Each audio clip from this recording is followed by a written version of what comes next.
આગળ વધી અમદાવાદના જૈન અનુયાયીઓમાં એકઠા થઈ વિરોધ કરી રહ્યા છે। રાજપૂત વિસ્તારમાં આવેલા જિનાલયમાં જૈનાચાર્યોની પૌરાણિક મૂર્તિને લઈ જવાયાનો દાવો કરવામાં આવ્યો। મૂર્તિઓ લઈ જઈ અન્ય જગ્યાએ સ્થાપિત કરાતા વિરોધ નોંધાવ્યો છે। જૈન સમાજના લોકોએ બેનર અને પોસ્ટર સાથે કર્યો છે વિરોધ।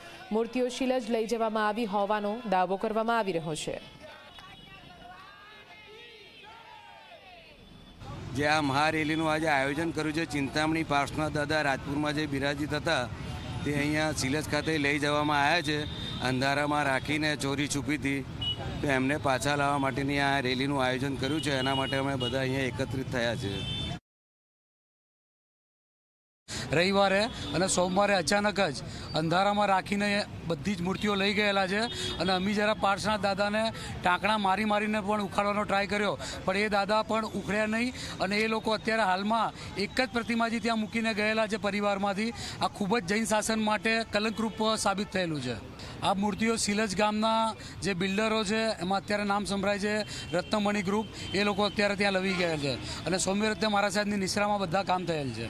ત્યાં ફ્લેટો જે છે બધા 2.5 કરોડ 3 કરોડ 4 કરોડના છે અને લગભગ 1000 કરોડનો પ્રોજેક્ટ છે।